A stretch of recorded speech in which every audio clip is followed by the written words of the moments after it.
بسم الله الرحمن الرحيم والصلاة والسلام على أشرف المرسلين.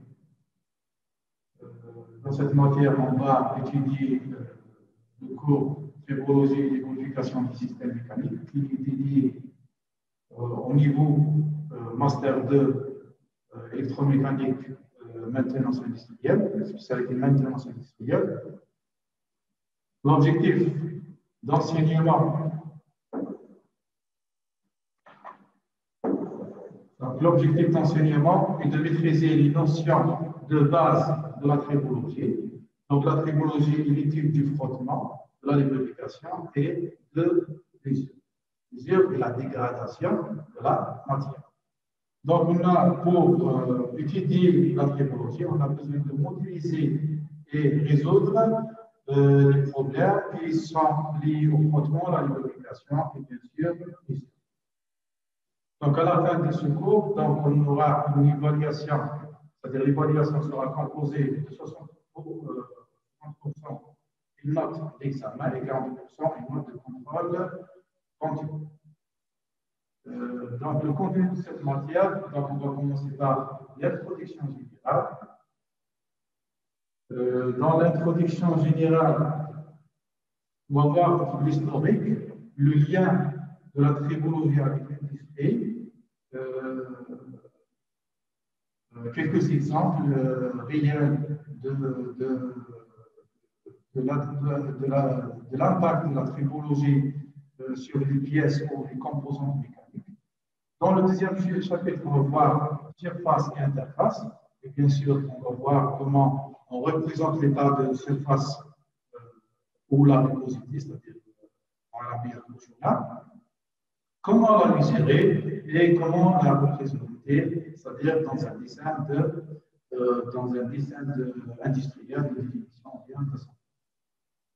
Donc, le troisième chapitre sera sur deux phénomènes principaux, donc qui est sur la friction, donc qui sera composé, ou bien on va étudier deux phénomènes principaux, l'abrasion et l'adhérence. L'abrasion et l'adhérence. Donc, je vais vous expliquer ces deux phénomènes quand on arrive au troisième chapitre.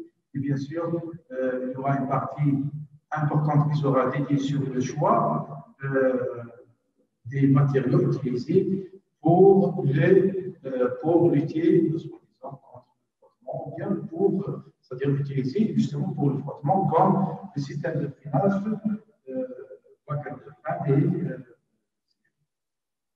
le quatrième chapitre sera dédié au revêtement de surface, c'est-à-dire pour protéger les surfaces par des revêtements. Le cinquième chapitre sera sur la lubrification. Donc là, on va voir les différents types de lubrification et en même temps, on va voir leur modélisation théorique et quelques cas d'application.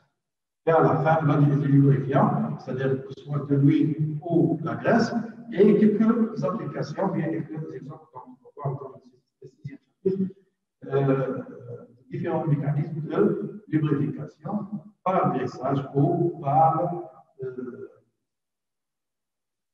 Donc voilà concernant le contenu de cette matière. Donc, chapitre 1, introduction à la tribologie, historique de la tribologie. Donc, l'historique a été donné par Dawson. Donc, voilà sa référence.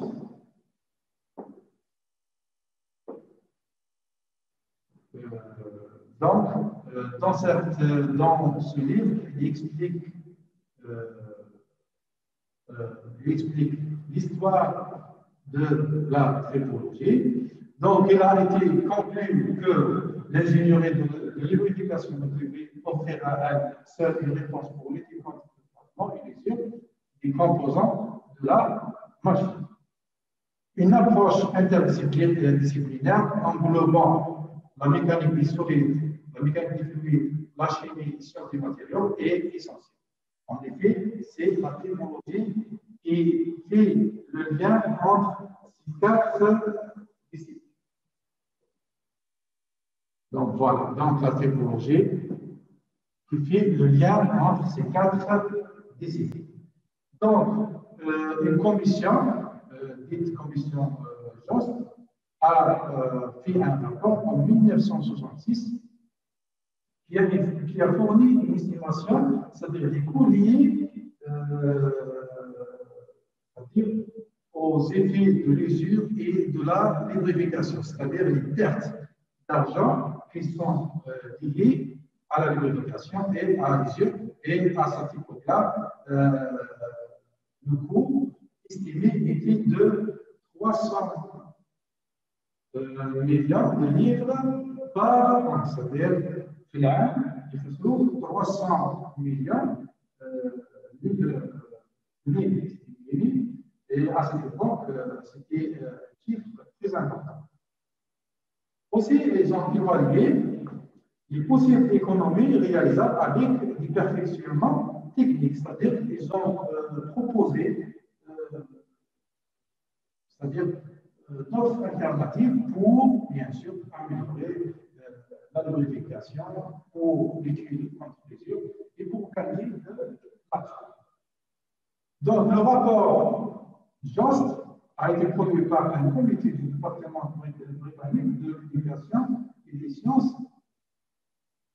qui a inventé officiellement le mot tribologie. Donc, le mot tribologie est inventé en 1966. Donc, il est composé du nom Kébien, qui représente, qui veut dire côté, et logo, qui veut dire parole, étude ou science. Donc, à partir du nom de tribologie, on peut dire que c'est l'étude pour la science du frottement. C'est l'étude. Ou bien, on peut voir notre idée. Donc, c'est l'étude de deux surfaces en contact. Donc, comme j'ai dit tout à l'heure, la tribologie regroupe l'étude de la lubrification, du frottement et de l'usure et des éléments et des composants mécaniques d'une machine. Les connaissances tribologiques contribuent à l'amélioration de la durée de vie, par exemple, pour le roulement. Donc, si on peut faire une modélisation, c'est-à-dire du phénomène de tribologie, par exemple, pour un roulement ou bien un coussinets, donc on peut améliorer la durée de vie du coussinets ou bien du roulement. Aussi, la sécurité. La sécurité, par exemple, dans les avions, ou bien dans l'ascenseur, parce que là, les défauts ne sont pas, ou bien les différences ne sont pas acceptables. C'est pour cela qu'il faut une bonne étude tribologique des pièces en contact afin d'estimer c'est-à-dire avec précision leur durée de vie et d'utiliser un coefficient de sécurité afin d'améliorer la sécurité, par exemple, d'un avion ou d'un ascenseur. Donc aussi, on peut, via la tribologie, améliorer la fiabilité des composantes des pièces en contact d'une machine et produire des avantages économiques substantiels. Pourquoi on dit ça? Pourquoi on veut, soi-disant, améliorer la durée de vie, par exemple, d'un roulement?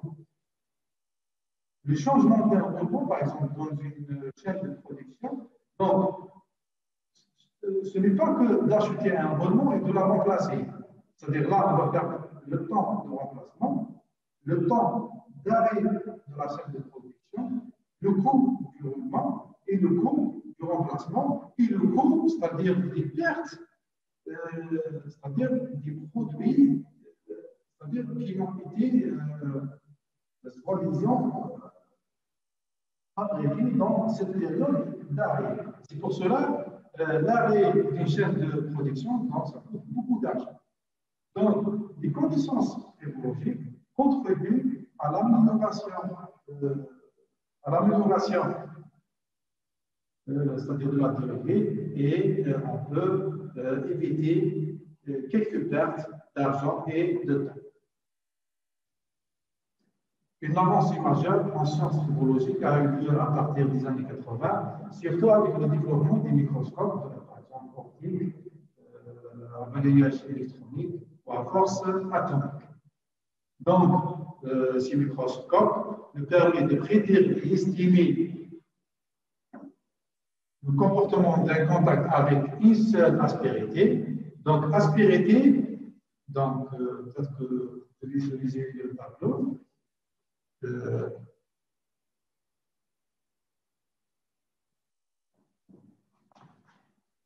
Donc, aspérité.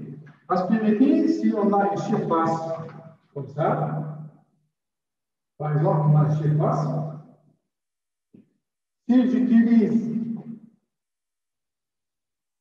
je vais utiliser un microscope optique, par exemple, et je vais faire un zoom, donc je vais avoir une surface comme ça. Donc, et là, et ça représente une aspérité. Ça représente une aspérité. Donc, cette aspérité est généralement utilisée. Et, donc, on fait donc, c'est ici qui s'appelle micro-scratch test. Donc, elle est filtrée dans une surface tendre. Donc, ça, c'est une surface dure. Et ça, c'est une surface tendre. Et on met l'une des deux surfaces en mouvement, par exemple, comme ça, et on étudie c'est-à-dire le comportement de ce contact.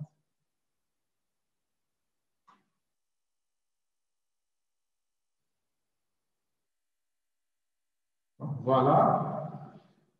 Donc, mesurer la topographie de la surface, la force de frottement et toutes les surfaces techniques. Donc, on peut faire un zoom, comme je disais tout à l'heure, sur les surfaces et voir, par exemple, on peut voir sa rugosité. Étudier l'adhérence, les rayures, les usures, la lubrification, la température de la surface et de mesure de propriétés mécaniques plastiques ou plastiques, par exemple, comme le micro-scratch test. Aussi simuler les interactions pour la surface, donc la même chose, et des propriétés interfaciales. Donc, il permet les investigations systématiques des problèmes interfaciaux. De toute façon, surface, donc on aura un chapitre sur surface et interface, et on va parler sur ces détails. Donc, tribologie dans l'industrie. Donc, une répartition des mécanismes à l'origine de l'usure dans l'ensemble des milieux industriels est présentée dans cette figure. Donc, on a la corrosion, pardon.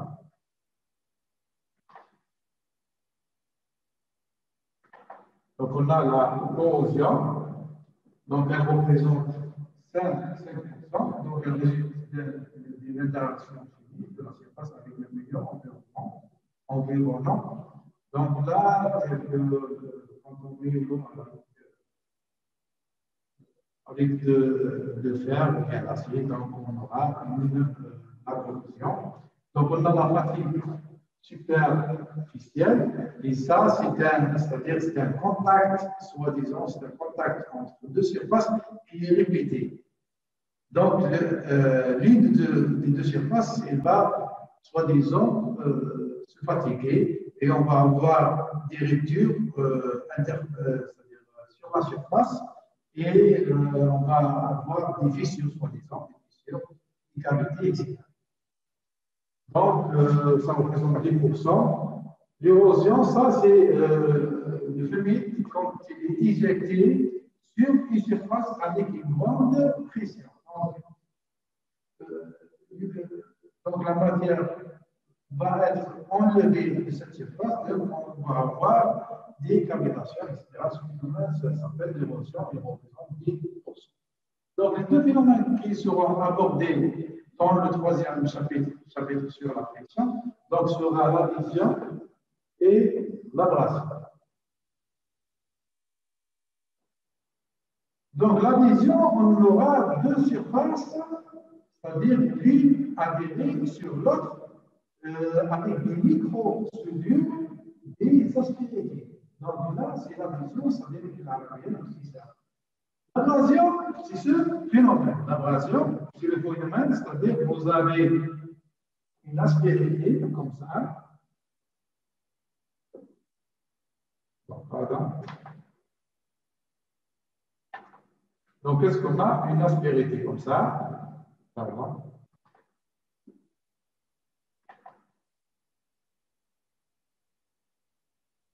Donc, qui est pénétré dans une surface.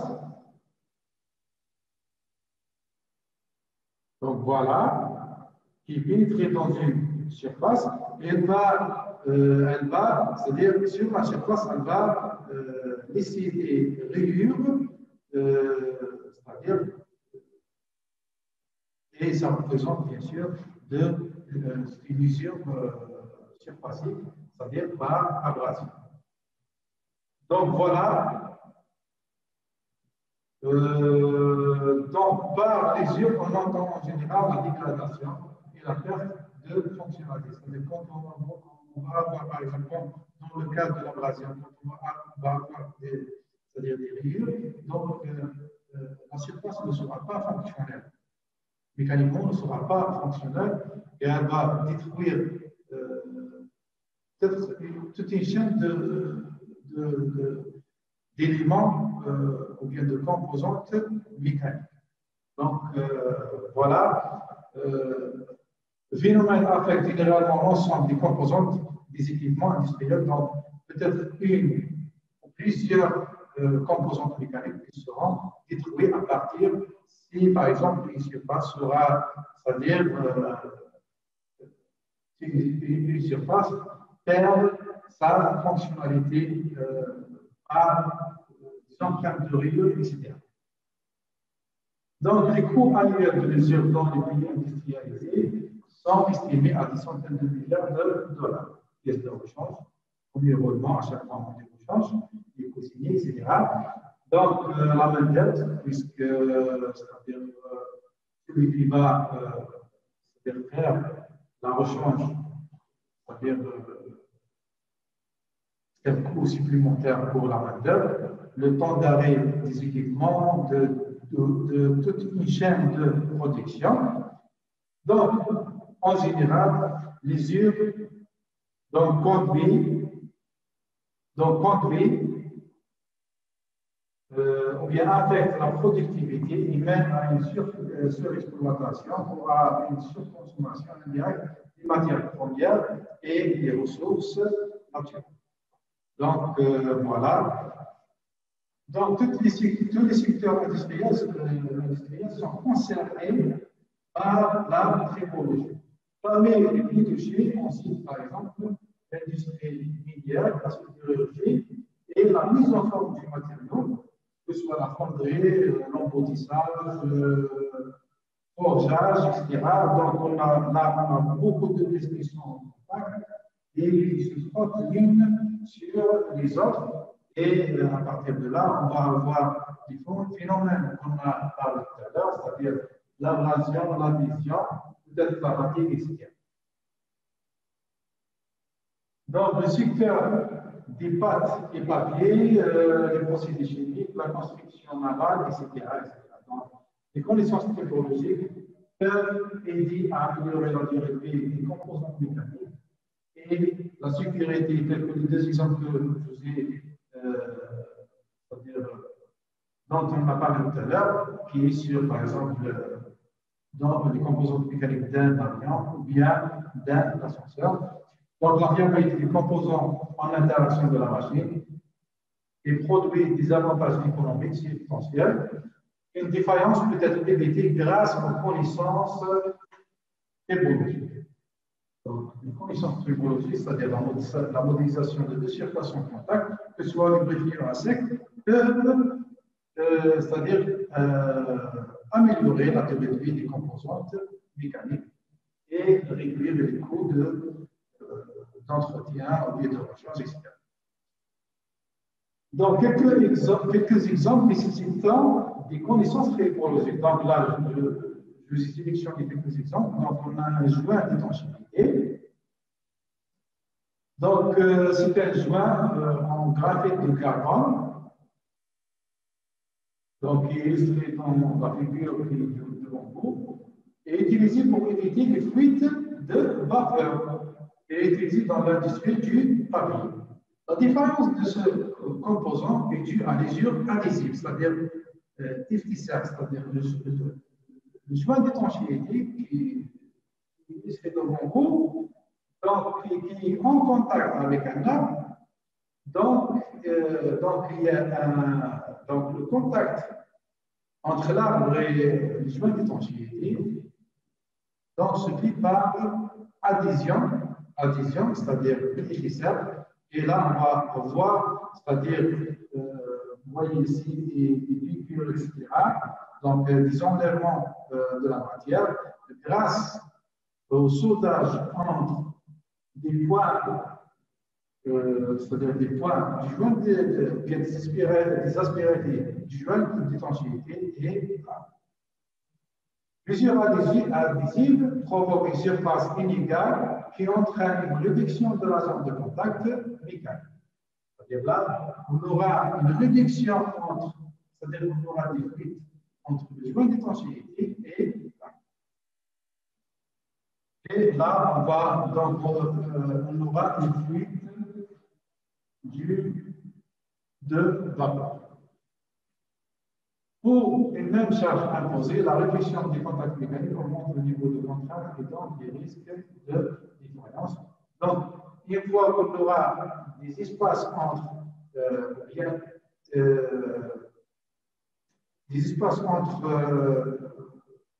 l'arbre, par exemple l'arbre et le joint d'étanchéité, donc on aura une fuite de vapeur et là le joint d'étanchéité ne va pas perdre sa fonctionnalité et on doit le changer.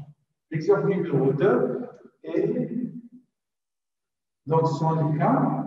Donc on a le phénomène de piqûre, puisque la carne, à chaque fois, par exemple, avec l'isotope, à chaque fois, ils sont mis en contact comme ça, et on va avoir des piqûres à l'intérieur. Donc, on va avoir des piqûres à l'intérieur, et cela va augmenter, c'est-à-dire la pollution sonore, c'est-à-dire la pollution sonore et réduire les performances, bien sûr, mécaniques. Comprendre le mécanisme de déformation, c'est-à-dire les piqûres, on va piqûres, à estimer la durée de vie, c'est-à-dire de cette carne. La durée de vie du composant et à trouver des méthodes pour réduire ces défaillances ou pour améliorer sa durée de vie. Donc, l'exemple numéro 3, greffage de la surface d'une jupe de piston. Donc, ça, c'est un piston. Ça, c'est la jupe de piston. Et là, c'est les emplacements des segments. Donc, l'explosion se fait dans cette zone. Donc, le bypass se fait ici. Donc, le bypass se produit alors un transfert de matière qui altère l'état de surface du matériau. Par exemple, ce phénomène, c'est-à-dire le bypass se produit entre le cylindre et le piston. Entre le cylindre, vous avez. Donc, je vais déplacer ça. Donc, vous avez un piston qui se trouve dans un cylindre et au contact, ici par exemple, avec le manque du film fluide, donc on va avoir ce phénomène de greffage. Donc, cette défaillance de ce système frigorifique provoque la nécessité d'une réparation très coûteuse en fait, puisqu'on va changer le piston. Et l'opération, même l'opération de rechange, elle est très coûteuse. Donc, exemple numéro 4, donc le frottement ne représente pas que les aspects négatifs, on peut s'en servir, par exemple, dans le système de freinage d'un véhicule. Donc, vous avez un disque, un trépied, donc voici aussi un disque. Vous avez une plaquette de frein, donc ici, pardon.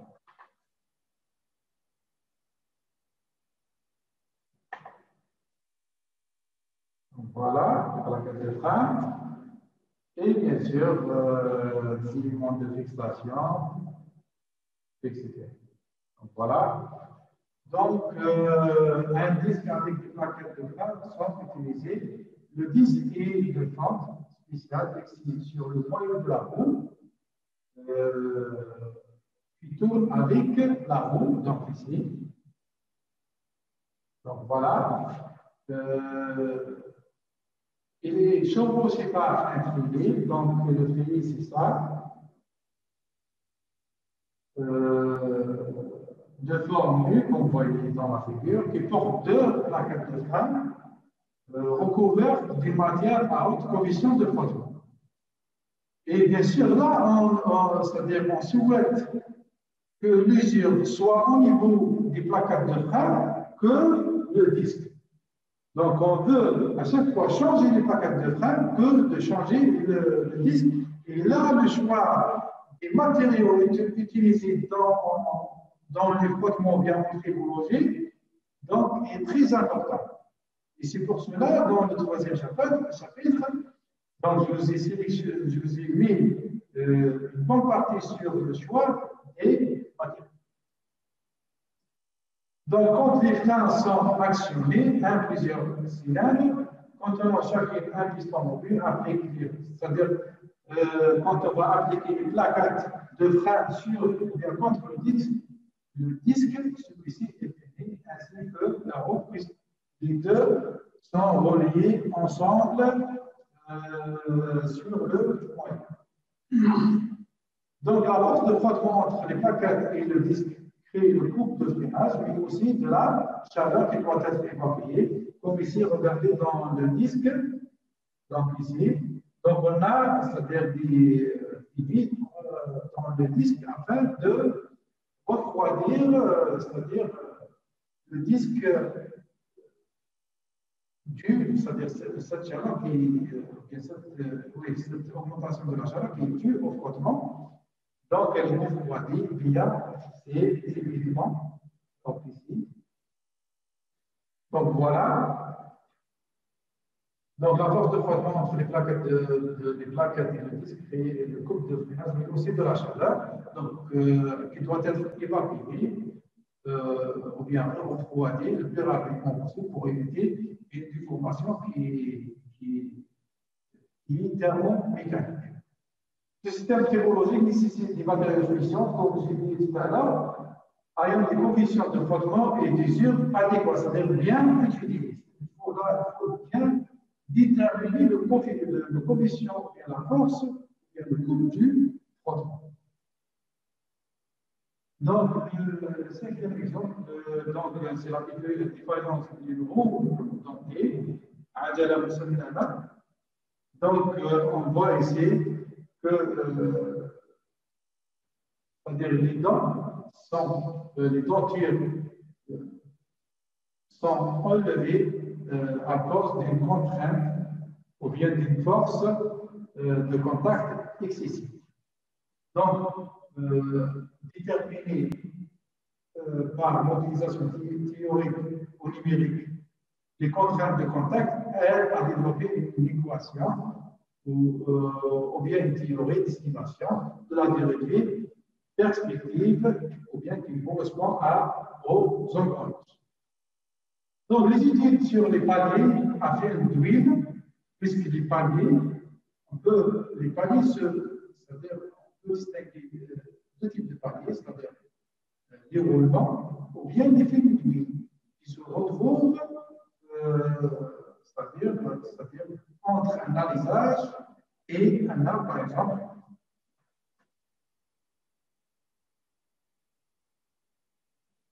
Donc ici,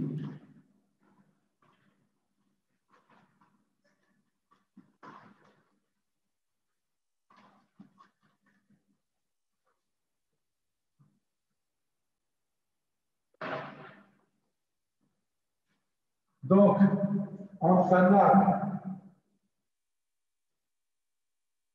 donc on peut mettre un roulement, par exemple un roulement à huile de type BC, donc comme ça, par exemple.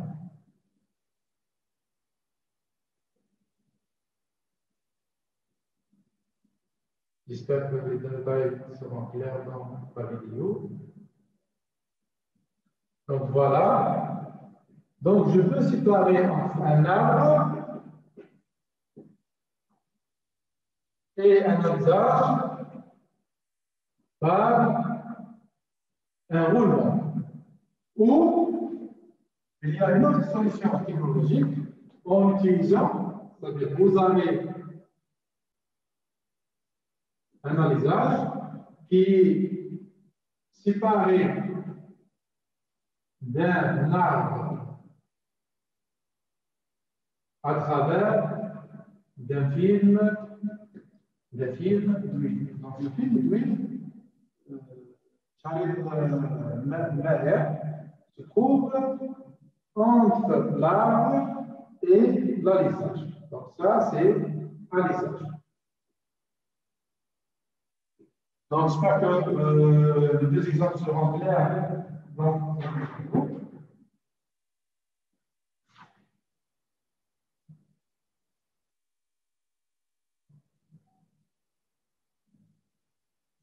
voilà.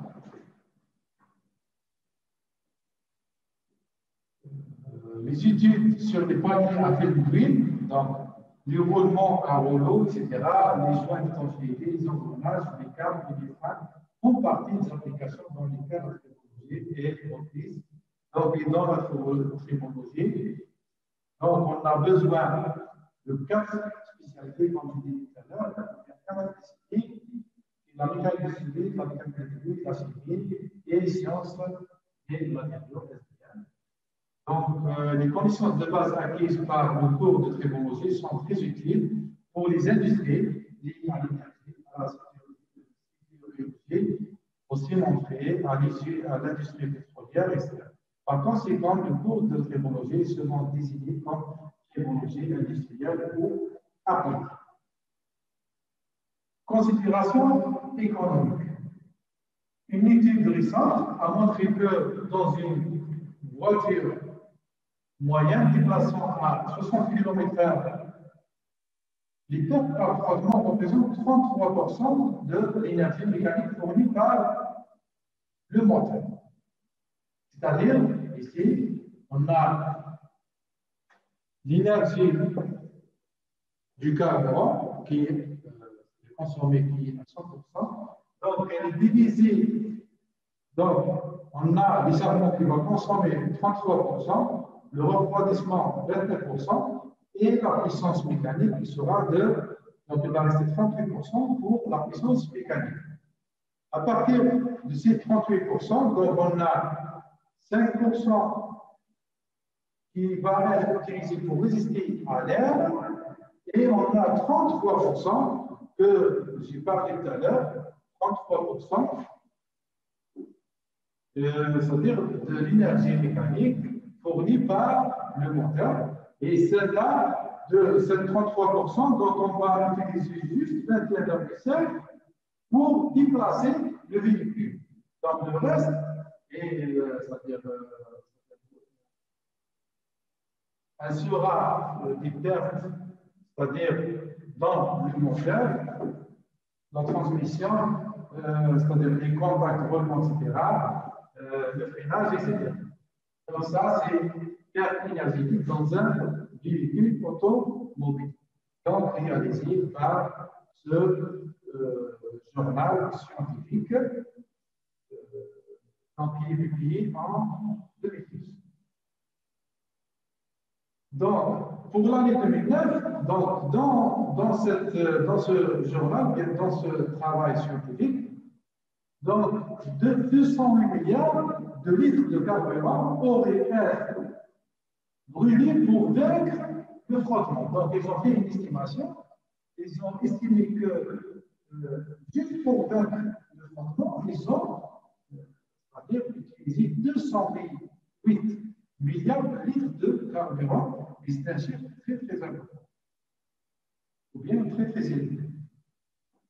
La mise en œuvre des connaissances technologiques procure des avantages aussi bien pour les aspects économiques qu'environnementaux, donc des aspects économiques qu'environnementaux, en réduisant les pertes d'énergie dues au frottement, les pertes dues au pain et la réduction de l'amortissement des machines. Par exemple, dans cet exemple, je vous ai parlé tout à l'heure, c'est-à-dire si on améliore, c'est-à-dire on va réduire le frottement, on va réduire la consommation du carburant. Quand on va réduire la consommation du carburant, on va gagner, c'est-à-dire dans l'environnement. C'est-à-dire qu'on va avoir moins de pollution. Donc, il existe un certain nombre d'exemples. Moteur à combustion interne, donc, qui consomme bien sûr du carburant, turbomachine, donc, on a les engrenages, les paliers, les joints d'étanchéité, dans lesquels des tentatives ont été faites pour réduire les usures et le frottement afin d'améliorer et de réduire les pertes énergétiques, c'est-à-dire la consommation du carburant, etc., et matériel. Quand on va changer un joint d'étanchéité, c'est-à-dire on va perdre du matériel et surtout des matériaux bruts. On va avoir une consommation c'est-à-dire entre la durée de vie des composantes mécaniques, c'est-à-dire n'est pas bien, c'est-à-dire calculé. Donc voilà, donc on a quelques exemples, on a un disque dur. Dans un disque dur, par exemple, l'étude tribologique, c'est-à-dire dans cette zone entre la tête magnétique, c'est-à-dire qui permet la lecture et l'écriture dans un disque dur sur un plateau, c'est-à-dire si on augmente ou bien si on diminue la surface, si on diminue, par exemple, c'est-à-dire cette distance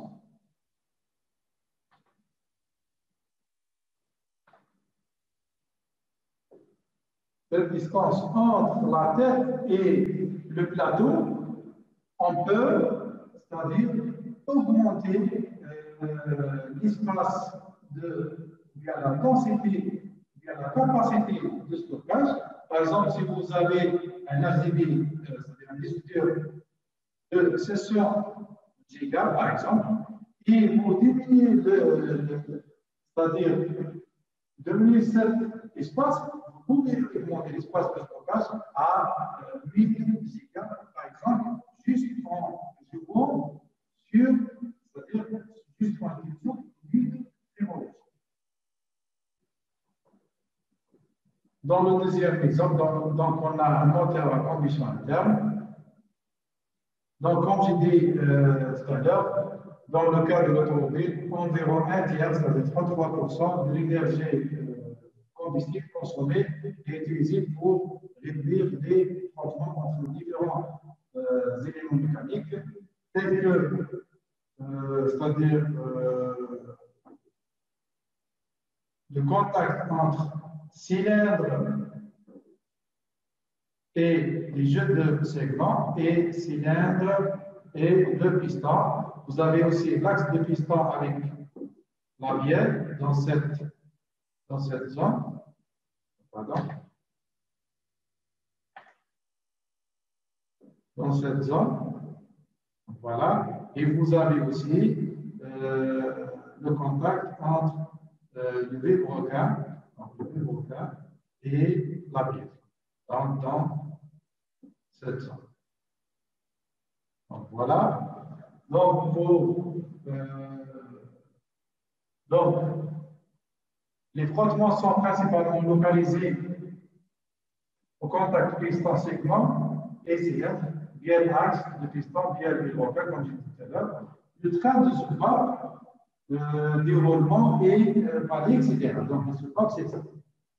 Donc, vous avez les cas, c'est ça. Donc, il y a plus de 700 millions de véhicules dans le monde. La puissance moyenne est estimée à 30 bhp. bhp, c'est vrai en force par vol.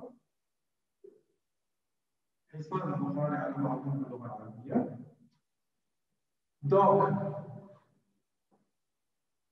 donc, avec les connaissances tribologiques, cette énergie peut être augmentée de 2 à 5% en diminuant bien sûr les frottements et on peut économiser 420 millions de cette énergie ou bien de cette puissance. Donc voilà le deuxième exemple. Dans les industries attribuent un coût important pour la maintenance et le remplacement des roulements. Donc là, vous avez roulement à rouleau, à deux, c'est-à-dire ça, ce sont des rouleaux, à deux rangées. Vous avez une rangée ici et un rangée ici. Donc, pour la maintenance et le remplacement des roulements, donc, une estimation approximative indique qu'il est possible d'améliorer la durée de vie des roulements avec un meilleur lubrifiant, c'est-à-dire si on travaille sur les lubrifiants, leur additif, on peut améliorer la durée de vie des roulements. Donc, une estimation approximative indique qu'il est possible d'améliorer la durée de vie du roulement avec les meilleurs lubrifiants, un additif pour lubrifiant et ou une installation correcte, c'est-à-dire l'emplacement des roulements. Donc, il est très spécifique, c'est-à-dire qu'on doit avoir un état ou bien un état de surface ou bien une rugosité qui est de l'ordre de 0,8 micromètres. C'est-à-dire on va voir ces détails dans le deuxième chapitre qui est sur surface interface. On va parler sur la rugosité. Donc, c'est un facteur très, très important pour l'emplacement des roulements et d'autres composantes mécaniques. Aussi, on a des contraintes, les contraintes ou bien les tolérances géométriques, c'est-à-dire qu'on doit mettre sur l'emplacement des roulements, c'est-à-dire la coaxialité, etc. Donc, c'est important. Tout ça permet d'améliorer, c'est-à-dire d'améliorer la durée de vie des roulements. La mise en œuvre des connaissances technologiques permet un meilleur rendement pour les industries, c'est-à-dire les industriels cherchent toujours à étaler la durée de vie des composantes mécaniques afin de garantir une continuité dans la chaîne de production. Donc, la plupart des phénomènes technologiques sont intrinsèquement compliqués et interconnectés, ce qui rend nécessaire la compréhension détaillée des concepts de la technologie. L'intégration des connaissances issues des disciplines, c'est ce qui est essentiel et nécessaire à la compréhension des phénomènes tribologiques. Donc, dans la tribologie, on a besoin des connaissances c'est surtout des 4 disciplines suivantes, donc la mécanique des solides, la mécanique des fluides, la science des matériaux et la chimie, et on peut ajouter la thermodynamique. Mais les 4 premières sont très, très importantes pour pouvoir comprendre la technologie, sa utilisation, etc. Donc,